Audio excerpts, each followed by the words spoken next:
बाकी के stocks news पे चलें उससे पहले लक्ष्मण के पास दिल्ली चला जाए।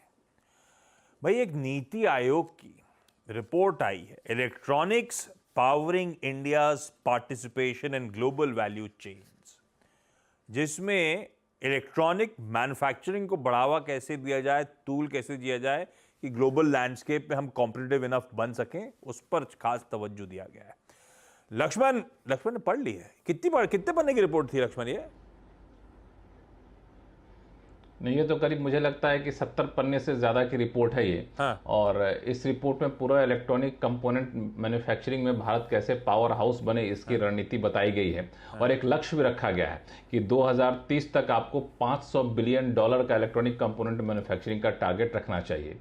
और उसमें 3 खास उपाय बताए गए हैं सरकार के लिए, काफ़ी महत्वपूर्ण है। पहली बात कि छिटपुट तरीके से अलग अलग कंपोनेंट मैन्युफैक्चरिंग के बजाय बड़े पैमाने पर कंपोनेंट मैन्युफैक्चरिंग हो, उसके लिए कम से कम 10 क्लस्टर बनाइए। उस क्लस्टर में बुनियादी सुविधाएं रखिए, क्योंकि कई सारे काफ़ी कॉम्प्लेक्स कंपोनेंट होते हैं, उसमें पूंजी ज़्यादा लगती है, तो वहाँ पे कैपिटल सपोर्ट दीजिए और रिसर्च एंड डेवलपमेंट पर खास फोकस करिए। दूसरा जो हिस्सा है वो काफ़ी महत्वपूर्ण है, वो कहा गया है कि भारत में एक रॉ मटेरियल पर इम्पोर्ट ड्यूटी काफ़ी ज़्यादा है। इसकी वजह से चीन और यहाँ पे उदाहरण दिया गया है मलेशिया का, जिसके मुकाबले भारत के कंपोनेंट जो है 5 से 6% महंगे हो जाते हैं। तो आप इंपोर्ट ड्यूटी कम करिए, जीएसटी की दरें घटाइए, इनकम टैक्स में भी कुछ रियायत दीजिए। उसके बाद भारत वाकई में इलेक्ट्रॉनिक कंपोनेंट में एक पावर हाउस बनकर निकलेगा। ये रिपोर्ट ऐसे समय में आई है जब सरकार 1-2 दिन बाद ही बजट पेश करने वाली है। हाँ, मैं वहीं आ रहा था। ये क्यों 1-2 दिन पहले बजट से आई है? क्या बजट में ऐसा लग रहा है इस रिपोर्ट में और उसकी भूमिका बांधने के बाद बजट में कुछ एक्स्ट्रा थ्रस्ट, इस वैसे थ्रस्ट देंगे ऐसा पता था, पीएलआई स्कीम वगैरह आ रही थी, कुछ एक्स्ट्रा थ्रस्ट देने की तैयारी हो सकती है, ऐसा आप पिक कर रहे हो क्या लक्ष्मण? देखिए, दरअसल इस पूरे रिपोर्ट का एक ब्रॉडर पर्सपेक्टिव ये है कि ग्लोबल वैल्यू चेन में भारत की हिस्सेदारी बढ़ाई जाए। ग्लोबल वैल्यू चेन का मतलब कि आप एप्पल का फ़ोन ही देखिए, स्क्रीन कहीं बनता है, चार्जर कहीं बनता है, उसके जो इंटरनल कंपोनेंट है वो कहीं और बनते हैं। तो इस तरह की बजाय हम उस सबको एक साथ क्यों ना बनाया जाए भारत में, ऐसा कुछ करने की कोशिश है। तो इलेक्ट्रॉनिक कंपोनेंट पर ये जो रिपोर्ट आई है उसी की तरफ बढ़ता हुआ कदम है। तो उस बजट में आप ग्लोबल वैल्यू चेन में भारत की हिस्सेदारी अभी 1.5% के आसपास है, उसको ज़्यादा बढ़ाया जाए। इसके लिए कई सारी रणनीति आपको निकलकर सामने आएगी। मुझे लगता है कि उसके परिदृश्य में इसको देखा जाना चाहिए। बिल्कुल लक्ष्मण, थैंक यू सुबह वक्त निकालने के लिए और रिपोर्ट की बारीकियां समझाने की। इलेक्ट्रॉनिक मैन्युफैक्चरिंग को टूल देने की हो सकती है तैयारी, उस तरफ एटलीस्ट नीति आयोग ने एक रोड मैप रख दिया है।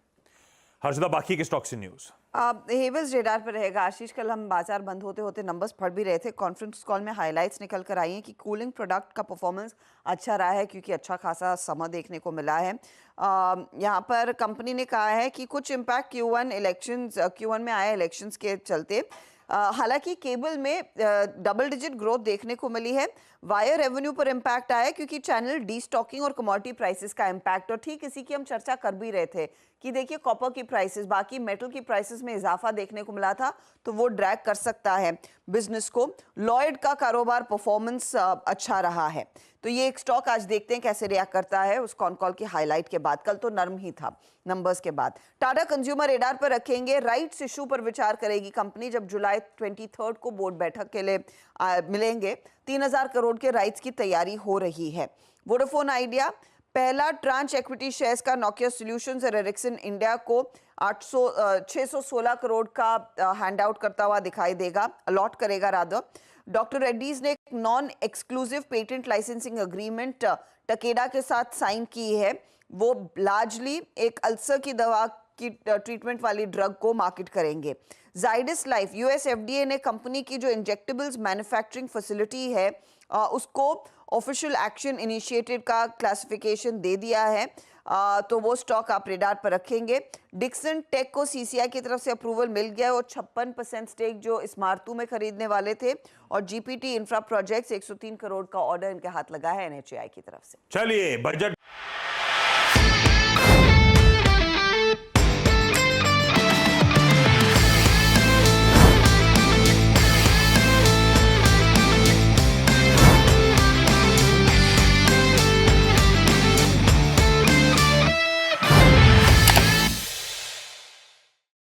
बता दें कि मनी कंट्रोल पर दिए गए विचार एक्सपर्ट्स के अपने निजी विचार होते हैं। वेबसाइट या मैनेजमेंट इसके लिए उत्तरदायी नहीं है। यूजर्स को मनी कंट्रोल की सलाह है कि कोई भी निवेश निर्णय लेने से पहले सर्टिफाइड एक्सपर्ट की सलाह लें।